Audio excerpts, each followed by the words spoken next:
Across the galaxy, the warriors of fallen Cadia continue to fight against the enemies of mankind. But will they be able to defeat the horrors of humanity's past? The sadistic butchers of the Nightlord's Legion stalk through the abandoned ruins, ready to decimate yet another squad of mortals. Will the Kasrkin commandos win glory for the Emperor? Or will they fall apart at the very end, just like Cadia?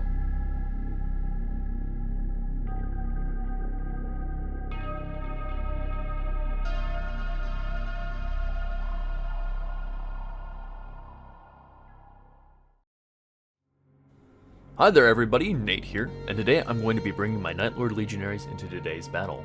So, starting off, I have an aspiring champion with a power maul acting as my leader. He is going to be a Khorne operative, and then following him are going to be my Balefire Acolyte and a Plasma Gunner, both of which are going to be Nurgle operatives.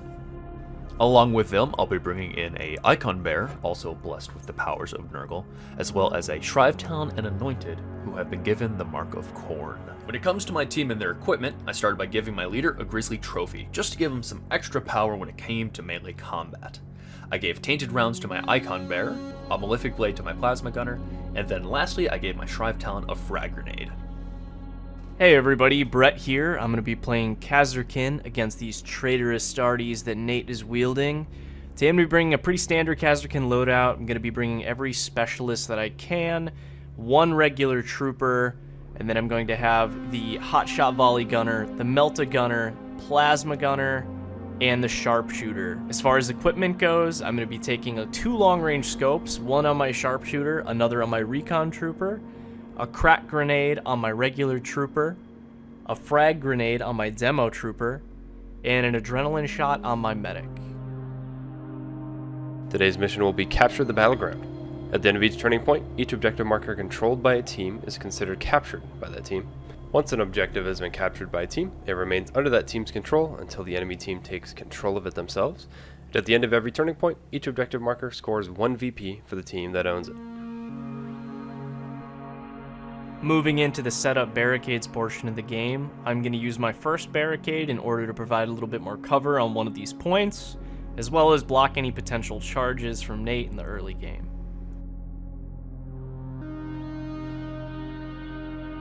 Nate's going to do something very similar with his first barricade, setting his up on his opposite point.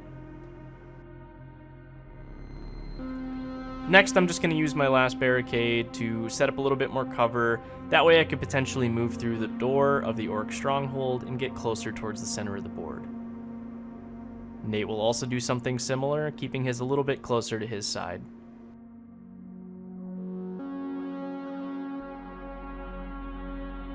Next, we move into setting up our operatives.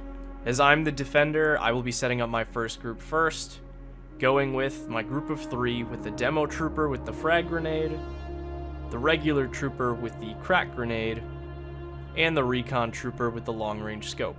All 3 of these guys are going to be placed in conceal order as I don't have a huge plan for them in the first turning point. After breaking up my team into 3 different groups, I decided I want to start by placing down my Shrivetalon and Anointed first. I place these 2 operatives behind cover and in conceal orders, so that way they can move up the board, get onto some points, and hopefully not get shot to bits.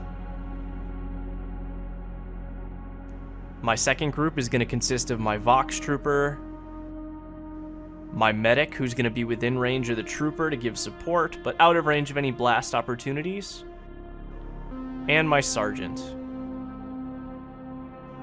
All 3 of them are also going to be in conceal orders. For my next 2 models, I decided to put down both my Icon Bearer and my Plasma Gunner, both in engage orders behind the Orc stronghold so that I could hopefully run them out, shoot 1 or 2 of Brett's guys, and then dash them back behind some heavy cover so they couldn't be seen by anyone else. Alright, moving into my last group, I'm going to be placing all of my gunners. First up is going to be my Plasma Gunner, who's going to be in engaged order behind the stronghold. My Melta Gunner, who's going to be on the bottom of the screen here, just behind the barricade in a conceal order. The Hotshot Volley Gunner, who I'm going to be placing also with an engaged order behind the stronghold. And lastly, the sharpshooter, who's going to be behind the stronghold with a conceal order. Last but certainly not least are my two favorite models on this entire team, my Aspiring Champion and Balefire Acolyte.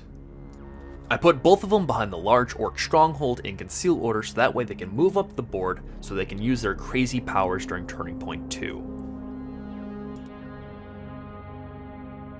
After all the models were on the board, it was time for us to move to the scouting phase. Brett took the infiltrate option, giving himself the ability to change one of his orders, while I took the fortify option, giving myself the ability to place down another barricade. As fortify beats infiltrate, I decide to take the initiative, and we can start the game.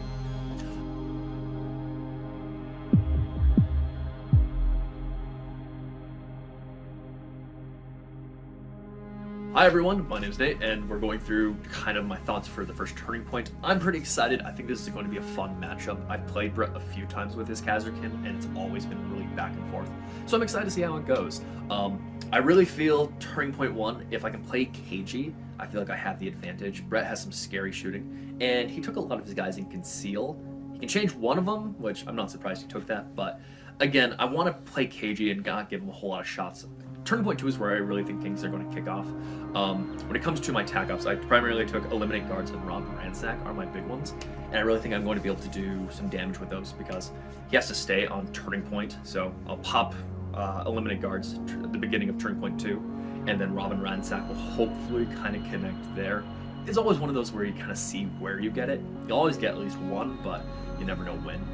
The other thing I took is Executioner. That one I'm a little iffy on. I played with it a few times, but I think if I can just keep him safe for the beginning Turning Point, I think I really stand a good chance at getting that point, or at least the first point.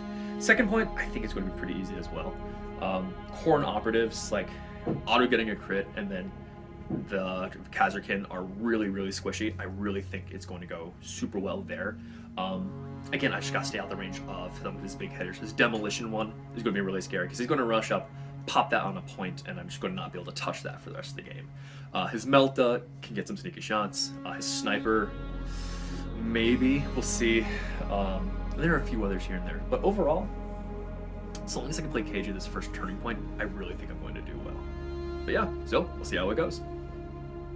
Alright, so for Turning Point 1, my plan here is to out-activate Nate. Obviously, I've got more bodies than him. He's got some really tanky dudes, so I'm going to try to not expose myself to any shots early on. I'm going to wait until he's activated. Hopefully, he'll give me a shot or two that I can use my gunners to actually do some damage. I would like to take out at least one of his guys, just to make it so I have two bodies to one of his. That would set me up really nicely for the next Turning Point. Otherwise, I want to use my Demo Trooper to plant a mine on a forward objective, just to keep him off. If I can do that, he's going to eventually have to sacrifice somebody to get it, or just leave it for me. So that would be a huge win for me. Otherwise, I went very aggressive on tac ops. I went with Headhunter, Assassinate Target, and Secure Zone. So I'm going to need to be doing a lot of killing, and we'll see how that goes. Hopefully, I can outlast him a little bit. Into the strategic ploys phase of the first Turning Point, Nate's going to use Mutagenic Flesh for free, giving his Nurgle operatives a little bit more survivability. And I'm going to use Safeguard, giving my guys who are in cover the ability to reroll ones for their defense dice. Onto the tac ops portion of the first Turning Point, Nate chooses not to reveal any, and I reveal Assassinate Target. Nate chooses to make my target the Balefire Acolyte. So, to start with, I decided my first activation is going to be my Anointed. Keeping it really simple, I move and dash him behind a barricade on the point and unleash the demon.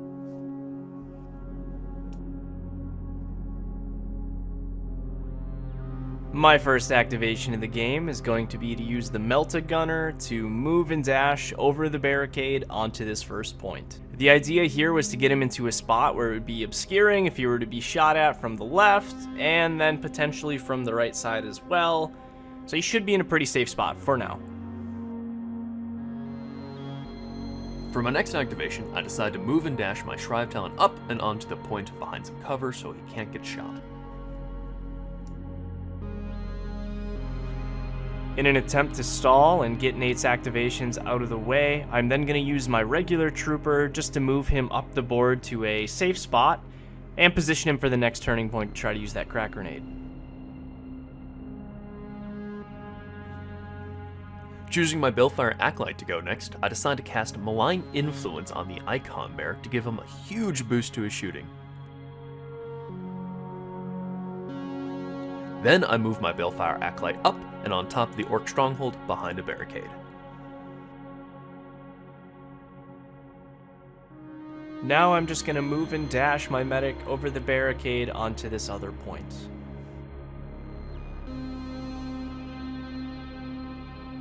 Activating my Aspiring Champion next, I decide to move and dash him through the building and onto the point.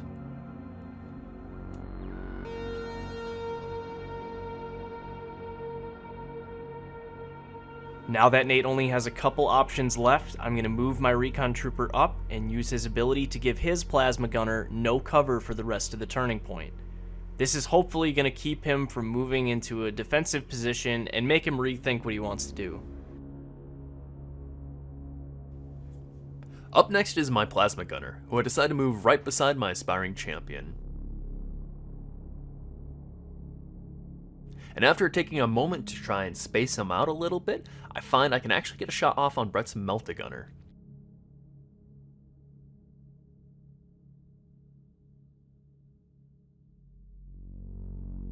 Deciding to supercharge, I roll 4s on 3s, and I get myself a crit and 2 hits, which guarantees the kill on the Melt-A-Gunner, doing 11 damage.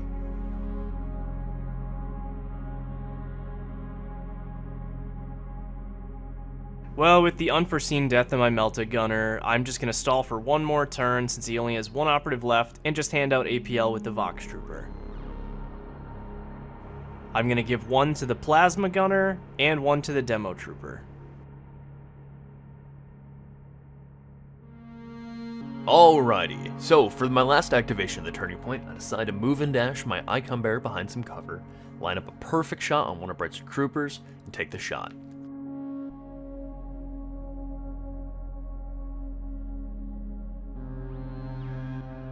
So, it's 4s on 3s with lethal 5 up because of the spell that was cast on him earlier.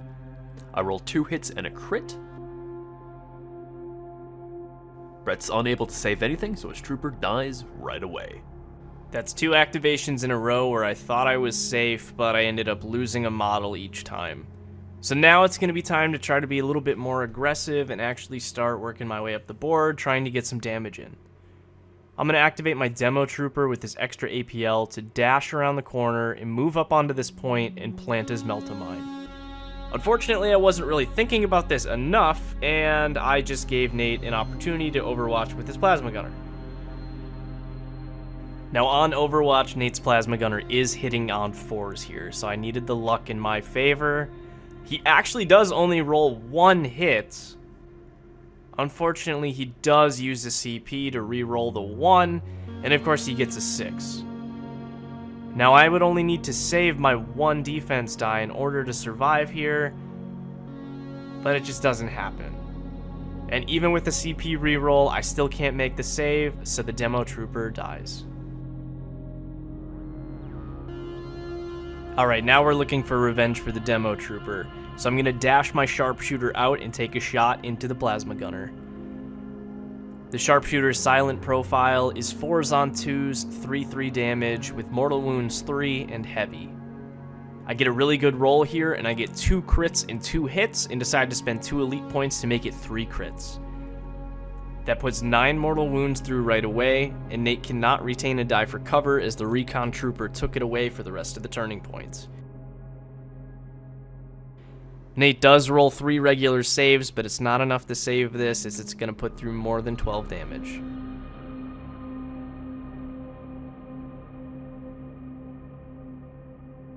Now that I've gotten my revenge on the Plasma Gunner, I need to cover my bases and capture that point on the side of the map so I get my VPs.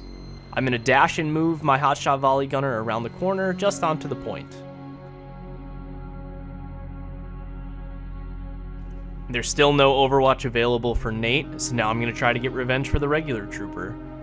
My Plasma Gunner is going to move through the Orc Stronghold door, and I'm going to measure out and just make sure I can get a shot on that Icon Bearer that took out the trooper. Now, of course, I'm going to supercharge this Plasma, giving it AP2. Now it's 4 dice hitting on 4s. Get a pretty good roll here. 2 crits, 2 misses.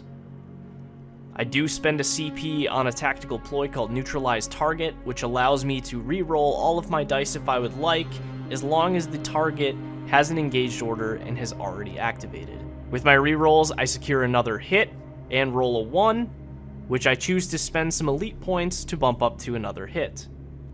With 2 crits and 2 hits, Nate is able to retain 1 for cover as a crit per the Nurgle ability, but it's still not going to be enough, as 2 normal hits and a crit go through for 14 damage, taking out the Icon Bearer. Finally, I use my Plasma Gunner's last APL to dash over onto the point. For the last activation of Turning Point 1, I decide to keep my leader where he is and pass. Next, we roll for initiative for the second turning point. I, of course, roll a 1, and Nate wins it with a 4. Nate's initiative for the second turning point.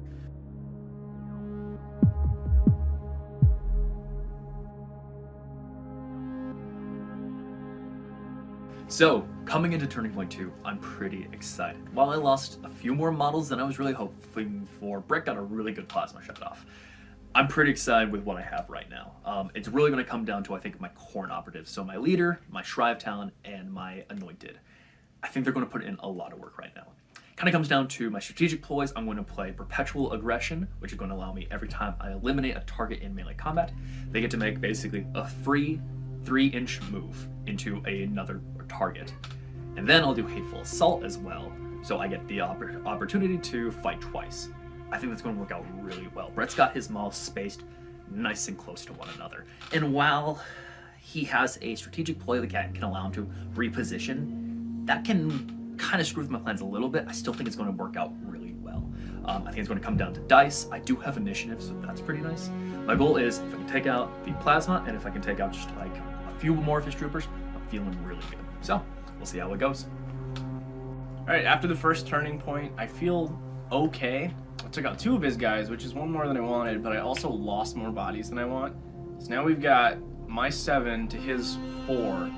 It's not terrible, but if I don't use something to reposition some of my guys here at the beginning, then I'm probably going to lose a couple more guys right off the start. So my initial plan is I'm going to use the reposition ploy to move a group of my guys, hopefully to a bit of a safer spot so he can't get any charges, or hopefully if he is going to shoot, only 1 guy will get hit.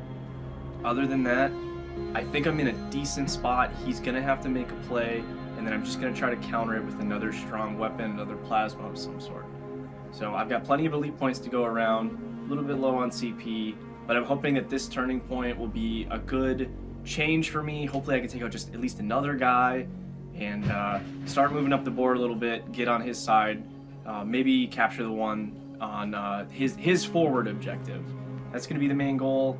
Other TAC ops are going to be coming into play here, so I'm going to try to capitalize on that as much as I can. So, at the beginning of Turning Point 2, Brett goes up to 2 command points while I go up to 4. Brett also gains 2 elite points, going up to 9 total. When it comes to strategic ploys, I play Perpetual Aggression for free. And then for 1 command point, I play Hateful Assault. I do decide to spend the 1 CP for reposition to move my sniper on the bottom of the board behind some cover and my hotshot volley gunner into a spot where he should be obscured from any of Nate's current shots. When it comes to TAC Ops, I start by playing Eliminate Guards, and I choose Brett's Plasma Gunner to be the guard. I reveal Faction TAC Op 3, which is Secure Zone. I use this to place a token within 4 inches of Nate's Anointed. At the end of the turning point, as long as I have somebody within 4 inches of that token and Nate does not, I will get a VP. Then I play Executioner, choosing my Aspiring Champion to be my Executioner, and then also selecting Brett's Plasma Gunner to be the target. Okay, it's finally time to do some damage. I start by activating my Aspiring Champion and dashing him up towards his first victim. Taking aim, I pump a supercharged plasma pistol shot right into Brett's gunner. This is 4s on 2s, AP2, and I roll an incredible crit and 3 hits. Brett's poor gunner explodes as I gain both a point for Executioner and Eliminate Guards. This also gives me my In the Eyes of the Gods ability, giving me a free action, which I use to scramble charge into Brett's Medic and Recon Trooper. Now that I'm in engagement range, it's time to fight, and my champion is taking on Brett's Recon Trooper. I'm rolling 5s on 2s, and everything hits. Using my Corn Blessing, I decide to change one of my normal hits into a crit. Brett's only able to roll 1 hit, which doesn't really matter because after attacking with my crit, the stun ability auto-parries it for me. With nothing left to defend with, my aspiring champion tears Brett's Recon Trooper apart, ending his turn. After that huge play for Nate, I'm just going to take this opportunity to use my Vox Trooper to hand out APL to my Sergeant and the Hotshot Volley Gunner. The plan is just to have them set up for a potential retaliation in the next couple turns. And for my next trick, it's time to move my Balefire Acolyte over and take aim at Brett's Marksman.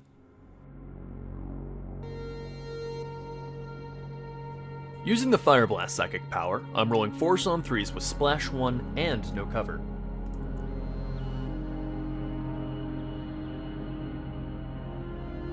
I roll a crit, 2 hits, and a miss. I attempt to re-roll the miss so I can guarantee this kill, but unfortunately, I re-roll it into yet another miss.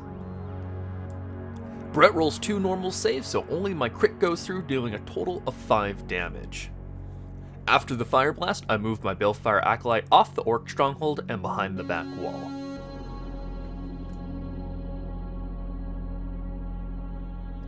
At this point, I was unsure of what my next step should be, as I've taken quite a bit of damage already in this turning point, so I'm just kind of measuring around to see where my guys can get. At this point, I feel like there's not a whole lot I can do at the top of the board, and I just need to wait for Nate to do his activations. After some more measuring and discussion, we do determine that if my sharpshooter were to dash over, the Balefire Acolyte would not be obscured where he is at the moment. So I decided to take advantage of this before I take any more damage and dash over and take a shot. You can see just how close this shot is in this angle here. On injury, the sharpshooter is hitting on 3s with 4 dice. It is mortal wounds 3 per crit and 3/3 damage. I do get 3 hits and 1 miss and decide to go all out and spend 4 elite points to turn my miss into a crit. That puts 3 mortal wounds through right away. Unfortunately, we did forget about my long range scope, and Nate does take 1 for cover, and with the Nurgle ability retains it as a crit. However, he does miss both of his other defense rolls, and CP re-rolls 1 into another save. Altogether, that puts through 9 wounds on the Balefire Acolyte. Moving right along, I think it's time for my Shrive Talon to do some damage. After a quick measure, I decide to charge Brett's Combat Medic. With my Shrive Talon's Flensing Blades, this is 5 attacks, hitting on 2s because of combat support. I roll 4 hits, one of which becomes a crit because of my Corn Blessing.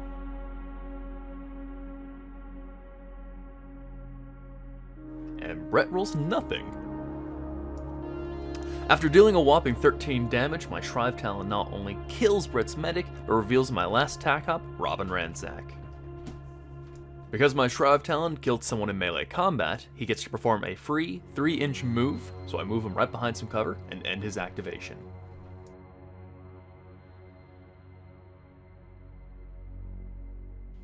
After that brutal killing of my medic, I feel like I'm finally in a position where I can actually retaliate. My sergeant's just going to move out a little bit and then take a supercharged plasma shot into Nate's leader.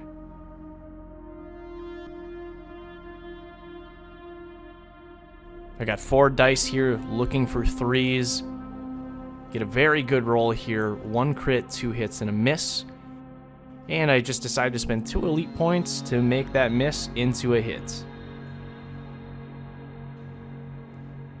After that, there's not much Nate can really do about this. He takes 15 damage, incapacitating his leader, which is going to score me 2 points for Headhunter.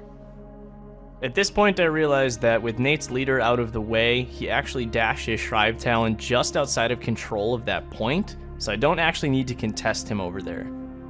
So using my leader's last APL, I'm just going to move on the opposite side of the scramble terrain from him, be a little bit aggressive, and potentially set up for next turning point.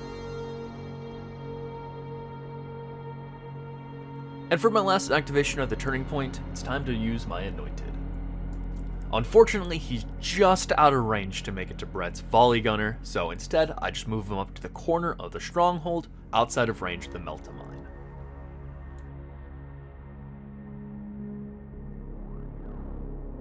Alright, last activation of the turning point. My hotshot volley gunner is going to take a shot into Nate's Shrive Talon. The hotshot volley gunner's profile is 5 attacks on 4s with P1. On the initial roll, I get 2 crits, 3 misses, and decide to spend a CP on a tactical ploy called Neutralize Target. I get another crit and a hit, and decide to spend 1 elite point to turn my 1 miss into a hit, resulting in 3 crits, 2 hits. With P1, Nate takes 1 for cover, and does save another regular. However, that's going to be 12 damage going through, which actually incapacitates the Shrive Talon, which was definitely not my plan. Finally, I decide to make a very aggressive move and move and dash my hotshot volley gunner just through the door of the Orc Stronghold behind the Shrive Talon. This actually does take control of Nate's point back there, so I kind of stole it from him, and that's going to end the turning point. For the initiative, Nate rolls a 6. I really need this. Yes! Oh! It's mine. Oh! Okay.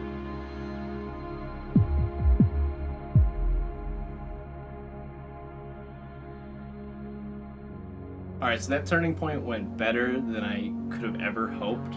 Honestly, Nate made some plays there that were really good, and I thought those were going to seal the game. I, fortunately, had some very good rolls, which that shot on the Shrive Talon, didn't expect that to kill, so I'm happy. You know, I've got him down to 2 models, one of them being injured. So the game plan moving forward is going to be to try to inconvenience him as much as possible with his last couple models. And I'm just going to try to keep moving up the board, scoring points, taking points away from him, hopefully. And then I'm just going to work on maxing out those tac ops. Still need to take out his Balefire Acolyte. He's at 3 health. I could potentially do it right away. Other than that, though, all I need to do is get that token down and secure that area, which is going to play into the whole inconveniencing thing. So other than that, though, things are going pretty well. Pretty happy. So hopefully 2 more turning points here. And I'm just going to try to make him mad. So. Wow, that went worse than I could have ever imagined that going. Actually, it wasn't terrible. There were some incredible shots, and overall, I thought it was a lot of fun, but I've been put in quite the sticky situation. I really need to kind of look at the board and try to figure out how I'm going to maximize the amount of objectives I'm going to take, and I think I can get 1 more for Robin Ransack, and honestly, I think that's it, because my target, my Executioner's dead, and yeah, this is going to be a rough one, but I think I can still do fairly well. I'm going to try and bring him back, but we'll see how it goes. At the beginning of the 3rd turning point, I'm going to gain 2 elite points and go up to 4, and then go up to 1 CP. Nate's going to go up to 2 CP. I choose to not spend any CP on any strategic ploys, and Nate chooses to spend 1 on Implacable. I then decide to place my Secure Zone token directly on top of my Meltamine just to inconvenience Nate and make it a lot harder for him to control it. Nate then chooses his Eliminate Guards target to be my Hotshot Volley Gunner, who is right behind the Shrive Talon. I then decide to start the turning point by taking the same exact shot that I had before with the Sharpshooter into the Balefire Acolyte. I'm basically just looking for a crit here as the 3 mortals will kill him. I don't get any initially, but I do decide to spend the 1 elite point to turn my 5 into a crit, which will kill him and score me 2 points for Assassinate Target. And then the Sharpshooter is just going to pass on his last APL and not risk moving any closer to that Anointed. Okay, so for my first and only activation this turning point, my Anointed decides it's time to get some revenge on Brett's Volley Gunner. With his Demonic Claws, he's going to be rolling 5s on 3s with Ceaseless and Lethal 5-up. And just to guarantee the kill, I decide to use a command point to reroll my 2 into another hit. I roll a crit and 3 hits, and Brett only rolls a single crit. Simply pairing out Brett's crit, I deal 12 damage to Brett's Volley Gunner, and I score my 2nd point for Eliminate Guards. With Nate's only activation out of the way, I could use my Sergeant to move within range and shoot him with a plasma pistol, but it doesn't feel very productive, and honestly it probably won't kill the Anointed anyways, so I'm just going to scramble over the terrain pile and dash onto that point and take that from him. And then to finish off the turning point, I'm going to use my Vox Trooper to dash and move around that corner over onto my Secure Zone token, which he'll be the only one within the 4 inches, so at the end of this turning point I will score the 1 point for that.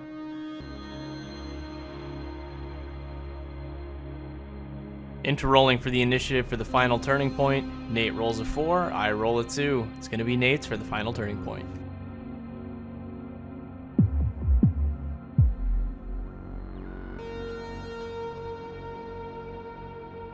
Alright, so I'm obviously not going to win this one, but I got one more desperate Hail Mary. With the Anointed's lethal 5-up protection, there's a chance I could charge through the Melt-A-Bomb, claw to death one of his operatives on the point. And I still won't get, I'll be shot by the sniper, but you know, what a story, right? So, we'll see how this goes, and yeah, wish me luck. Okay, so I was able to capitalize on that barely viable shot with the sniper into his little wizard guy. So I got my points for that. Can't complain about that at all. And then his last activation, obviously, really couldn't do too much with it. So I feel like I've limited him a lot. Very happy with how this has turned out. Don't know how this turned out in my favor. Really didn't think it was going to.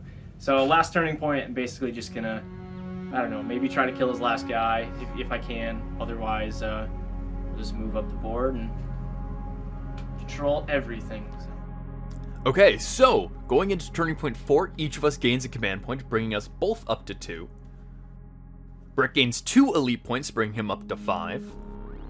Neither one of us decides to do any ploys, however, Brett does move his Secure Zone token within 4 inches of my Anointed. With only one model left, there's only one decision to make. I charge my Anointed straight into Brett's Vox Trooper and his Melt-A-Mine. For the Melt-A-Mine going into the Anointed, this is going to be 4 attacks on 2s, does 4/2 damage with Mortal Wounds 3 on a crit, and it is AP2. The roll on the Anointed is pretty good here. It does 6 Mortal Wounds off the bat, 2 crits and 2 hits. I don't spend any elite points here because it doesn't really feel necessary. Nate does roll a 1 with his 1 defense dice, and he does CP reroll it into a normal save. With the Mortal Wounds, it's 14 damage going through. Pretty likely he survives. However, some reason we miscalculated the number of dice we grabbed, and Nate had 20 dice he was rolling for his 5-up Feel No Pains instead of the 14. He does end up saving enough out of the 20 to survive. It puts him down to 4, even though in reality this would have taken him out. At the end of the day, however, it doesn't really matter. The Melt-A-Mine is then going to hit my Vox Trooper. It's a better roll for my Vox Trooper, however with the AP2, it's still not possible for my Vox Trooper to survive. After tanking the Melt-A-Mine blast, my Anointed is left standing at only 4 health.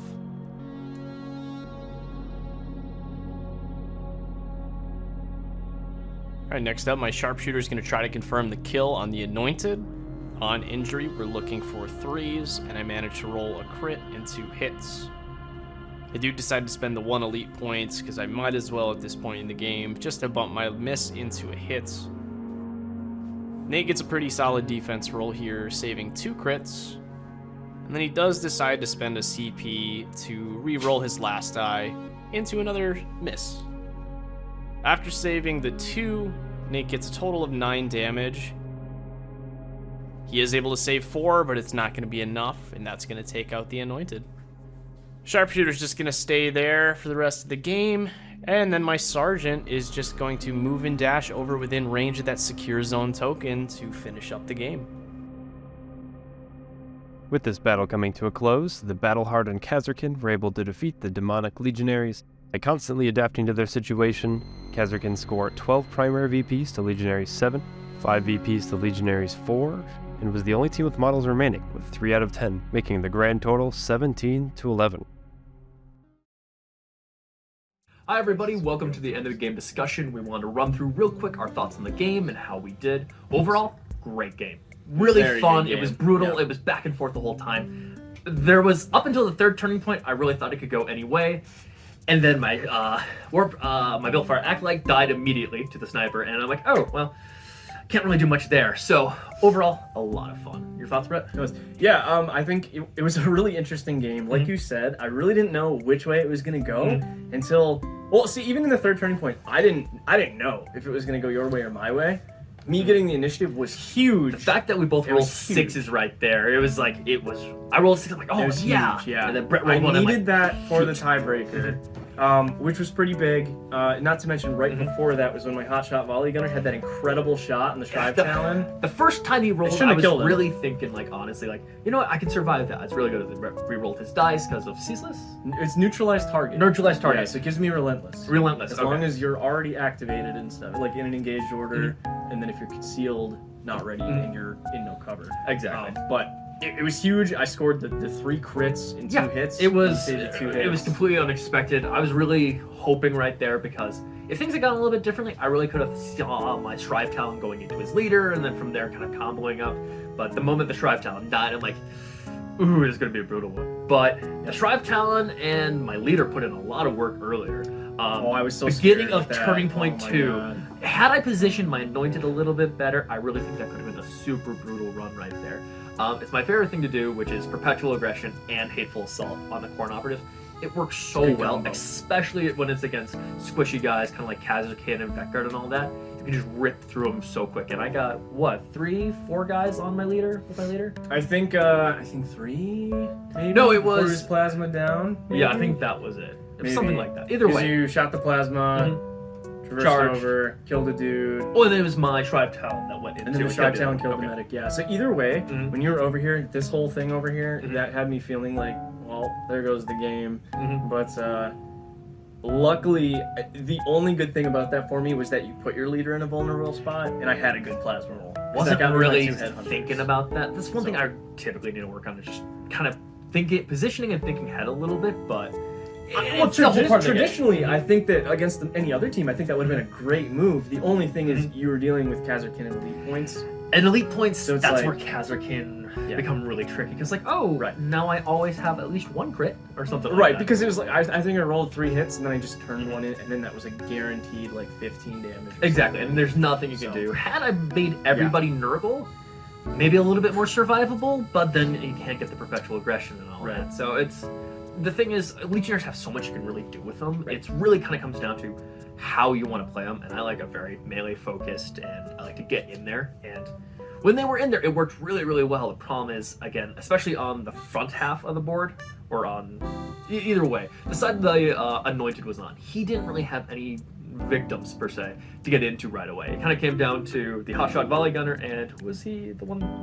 You charge into the Vox Trooper at the end. The Vox Trooper, yes. Which, I mean, to be fair though, with the mine though, like it was in just a spot where with the 32 mil base, you had to trip it if you're moving forward. Exactly. There's and nothing you couldn't move the other way around that terrain to actually charge anybody else. Exactly. So you were the fact he did tank the mine, actually. He first did guy survive. I've ever seen survive the mine, so that's pretty cool. It was pretty cool. He there. actually only took 8 damage? 8 damage. He was at 4. Which is good. And then of course the sniper, who I was really bummed. I was really hoping I'd be able to get the sniper, because the Kasrkin sniper is really, really fun, especially with elite points. It can be super brutal. Yeah. And I was really hoping when I got my Balefire Acolyte up here that I would hit, and I was really hoping to re-roll my 1 into a hit. It turned into another 1. Yep. So it is what it is, but it was a really great game. Back and forth, super fast. Again, it was up until the very end. I didn't know really who was going to take it. I had a feeling it was leaning towards Brett, but yeah, it was really good. It was very close. And I think too, my sniper, the only reason he actually was useful really, because I don't think he really did too much for me, other than the fact that he barely had that actual. It was a very close it was shot. Barely not obscuring, and because of that, I think his first roll did a lot more wounds. It was a lot. He was down to 3 for most of that game. Because he's basically the reason I got Assassinate Target. It was 100% whack, because I just didn't have the movement to move him away. Right. I thought I had, and I thought I had positioned him further enough behind the Orc Stronghold, but it was just close enough where it wouldn't actually show anything. But overall, again, really quick, great game. Any real final thoughts?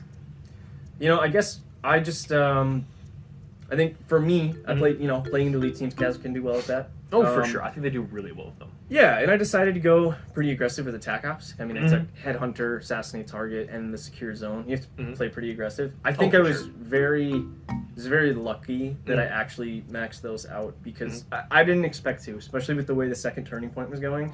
Thought for sure that I had lost too many bodies to make it count, but I ended up just barely getting good enough shots to make that stuff happen. And then at the end, it was like you couldn't really avoid me getting secure zone. There wasn't much I could really do there Right. because again, you have one model, you can't really move them enough. Yeah. Again, so. And then you also had with Robin Ransack. I had Robin Ransack, Executioner, and the thing eliminate is, guards. and eliminate guards. Yeah.